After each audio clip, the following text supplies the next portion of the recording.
ಯಾವುದೇ ಉಡುಪು ಅಥವಾ ನಾವು ಬಳಕೆ ಮಾಡುವ ಕೈವಸ್ತ್ರವೇ ಆಗಿರಬಹುದು, ಅದನ್ನ ಕಲರ್ಫುಲ್ ಆಗಿರಲು ಮಹಿಳೆಯರು ಇಂದು ನಾನಾ ಕಲರಿಂಗ್ ಮಾಡುವುದನ್ನ ನೋಡಿದ್ದೇವೆ.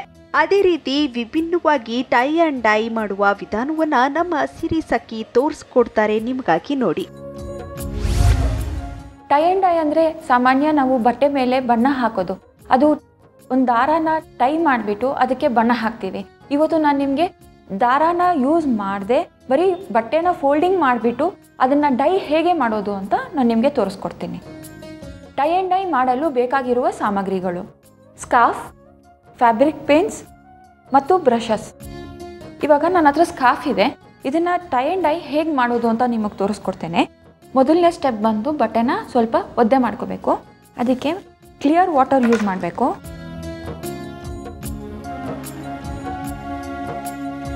ನಾನಿವಾಗ ಬ್ರಷಲ್ಲಿ ನೀರನ್ನ ಸ್ಪ್ರೆಡ್ ಮಾಡ್ತಿದ್ದೀನಿ. ನೀವು ಸ್ಪ್ರೇ ಗನ್ನಲ್ಲಿ ನೀರು ಹಾಕೋಬೋದು. ಇದು ಚಿಕ್ಕ ಬಟ್ಟೆ ಆಗಿರೋದ್ರಿಂದ ಬ್ರಷಲ್ಲಿ ಡ್ಯಾಪ್ ಮಾಡಿದ್ದೀನಿ ಬಟ್ಟೆನ. ಇವಾಗ ಇದನ್ನು ಹೇಗೆ ಫೋಲ್ಡ್ ಮಾಡೋದು ಅಂತ ತೋರಿಸ್ಕೊಡ್ತೀನಿ. ಫಸ್ಟ್ ಈ ಥರ ಟ್ರಯಾಂಗಲ್ ಮಾಡ್ತಿದ್ದೀನಿ. ಟ್ರಯಾಂಗಲ್ ಎಕ್ಸಾಕ್ಟ್ ಇಲ್ಲ, ಬಟ್ಟೆ ಸ್ವಲ್ಪ ಕ್ರಾಸ್ ಆಗಿಟ್ಕೊಂಡು ಹೀಗೆ. ನಂತರ ಫಸ್ಟ್ ಫೋಲ್ಡ್ ಇದು, ಸೆಕೆಂಡ್ ಫೋಲ್ಡ್ ಹೀಗೆ. ಇದಾದಮೇಲೆ ಈ ಸೆಂಟರ್ ಫೋಲ್ಡಿಂಗ್ ಇರೋ ಕಡೆಯಿಂದ ಇದನ್ನು ಫ್ಯಾನ್ ಥರ ಹೀಗೆ ಫೋಲ್ಡ್ ಮಾಡ್ಕೊಂಡು ಹೋಗಬೇಕು.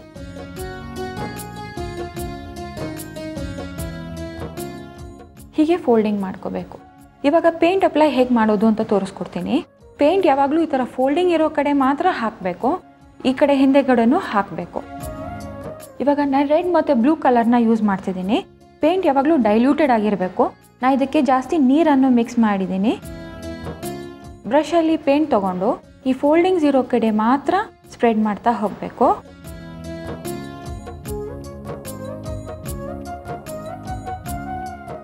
ಈ ಥರ ಮೇಲಿಂದ ಕೆಳಗೆ ತನಕ ಫೋಲ್ಡಿಂಗ್ಸ್ಗೆ ಪೇಂಟ್ ಹಾಕ್ಕೊಂಡು ಹೋಗಬೇಕು. ಒಂದು ಸೈಡ್ ರೆಡ್ ಹಾಕಿದ್ದೀನಿ, ಇನ್ನೊಂದು ಕಡೆ ಬ್ರಷ್ನ ವಾಶ್ ಮಾಡಿಕೊಂಡು ಬ್ಲೂ ಕಲರ್ನ ಹಾಕ್ತೀನಿ. ಈ ಸೈಡು ಅಷ್ಟೇ, ಬರೀ ಫೋಲ್ಡಿಂಗ್ಸ್ ಮಾತ್ರ ಪೇಂಟ್ನ ಸ್ಪ್ರೆಡ್ ಮಾಡಬೇಕು.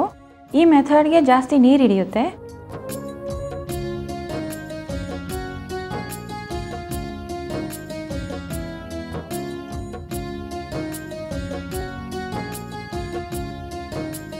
ಹೀಗೆ ಪೇಂಟ್ ಮಾಡ್ಕೊಂಡ್ಮೇಲೆ ಈ ಬಟ್ಟೆನ ಟ್ವಿಸ್ಟ್ ಮಾಡಬೇಕು, ಇಲ್ಲಾಂದರೆ ಪೇಂಟ್ ಸ್ಪ್ರೆಡ್ ಆಗಲ್ಲ.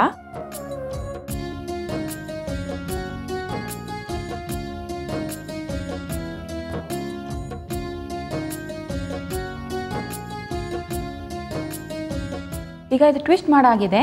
ಇದನ್ನ ತೆಗೆದು ತೋರಿಸ್ತೀನಿ ಹೇಗೆ ಕಾಣುತ್ತೆ ಅಂತ. ಬೇಸಿಕ್ಲಿ ಇದು ಡೈಯಿಂಗ್ ಮೆಥಡ್ ವಿತೌಟ್ ಟೈಯಿಂಗ್.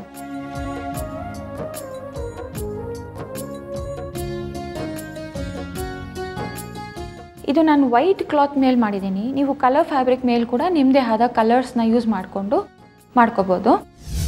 ಈಗ ನಾನು ನಿಮ್ಗೆ ಇನ್ನೊಂದು ಥರ ಫೋಲ್ಡಿಂಗ್ನ ತೋರಿಸ್ತೇನೆ. ಫಸ್ಟ್ ತೋರಿಸಿದ ಹಾಗೆ ಈ ಬಟ್ಟೆನೂ ಒದ್ದೆ ಮಾಡಿಟ್ಟಿದ್ದೀನಿ ಬ್ರಷಲ್ಲಿ. ಇವಾಗ ಫೋಲ್ಡ್ ಹೇಗೆ ಮಾಡೋದು ಅಂತ ತೋರಿಸ್ಕೊಡ್ತೀನಿ. ಫಸ್ಟ್ ಹಾಫ್ ಫೋಲ್ಡ್ ಹೀಗೆ ಮಾಡಬೇಕು, ಮತ್ತು ಅದನ್ನು ಇನ್ನೊಂದು ಸತಿ ಫೋಲ್ಡ್ ಮಾಡಬೇಕು ಹೀಗೆ.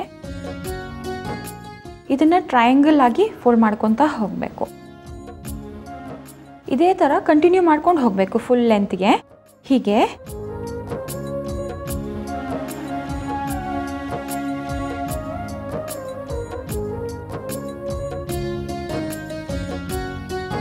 ಹೀಗೆ ಫುಲ್ ಲೆಂತ್ ಕ್ಲಾತು ಟ್ರಯಾಂಗಲ್ ಮಾಡ್ಕೊಂಡಿದ್ದೀನಿ. ಇದನ್ನು ಕಲರ್ ಹೇಗೆ ಮಾಡೋದು ಅಂತ ತೋರಿಸ್ಕೊಡ್ತೀನಿ. ಇದಕ್ಕೂ ಮತ್ತು ನಾನು ರೆಡ್ ಆ್ಯಂಡ್ ಬ್ಲೂ ಯೂಸ್ ಮಾಡ್ತಿದ್ದೀನಿ. ಮೆಥಡ್ ಫೋಲ್ಡಿಂಗ್ಗೆ 2 ಕಾರ್ನರ್ಸ್ ಒಂದು ಕಲರ್ ಇರಬೇಕು, 3rd ಕಾರ್ನರ್ ಡಿಫ್ರೆಂಟ್ ಕಲರ್ ಇರಬೇಕು ಯಾವಾಗಲೂ. ನಾನು ಈ ಕಾರ್ನರ್ ಮತ್ತು ಈ ಕಾರ್ನರ್ನ ರೆಡ್ ಯೂಸ್ ಮಾಡ್ತಿದ್ದೀನಿ, ಈ ಕಾರ್ನರ್ಗೆ ಬ್ಲೂ ಹಾಕ್ತೀನಿ. ಮುಂಚೆ ತೋರಿಸಿದ ಹಾಗೆ ಇದಕ್ಕೂ ನೀರಿರಬೇಕು ಪೇಂಟಿಗೆ ಚೆನ್ನಾಗಿ. ಸೆಂಟರ್ ತನಕ ಹಾಕಬಾರ್ದು, ವೆರಿ ಸ್ಮಾಲ್ ಎಡ್ಜ್ ಅಷ್ಟು ಮಾತ್ರ ಪೇಂಟ್ ಹಾಕ್ಕೋಬೇಕು.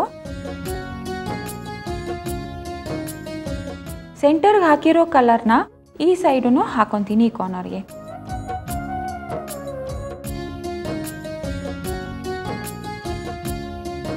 ಮತ್ತು ಈ ಎಡ್ಜ್ಗೆ ಬ್ಲೂ ಹಾಕ್ತೀನಿ.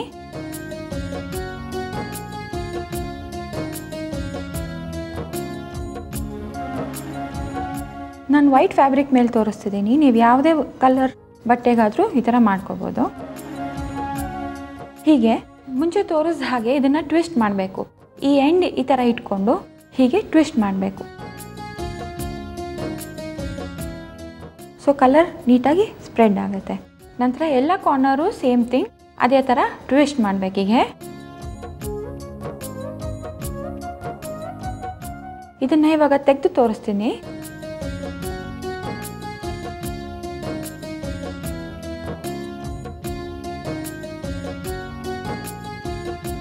ಹೀಗೆ ನೀವು ಡಿಫ್ರೆಂಟ್ ಪ್ಯಾಟರ್ನ್ಸ್ ಕ್ರಿಯೇಟ್ ಮಾಡ್ಕೋಬೋದು. ಡಿಫ್ರೆಂಟ್ ಫೋಲ್ಡಿಂಗ್ಸ್ ಮೂಲಕ ನೀವು ಡಿಫ್ರೆಂಟಾಗಿ ಈ ಥರ ಡೈ ಮಾಡ್ಕೋಬೋದು. ಬಟ್ಟೆನ ಕಂಪ್ಲೀಟ್ ಆದಮೇಲೆ ಹೀಗೆ ಕಾಣುತ್ತೆ.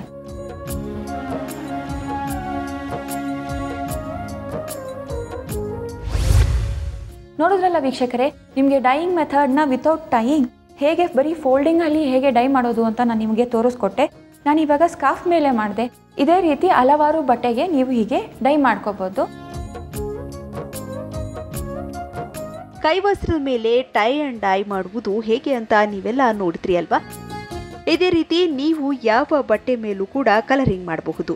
ಸೊ ನಿಮಗಿದು ಇಷ್ಟವಾಗಿದ್ರೆ ಮನೆಯಲ್ಲೊಂದು ಬಾರಿ ಟ್ರೈ ಮಾಡಿ ನೋಡಿ.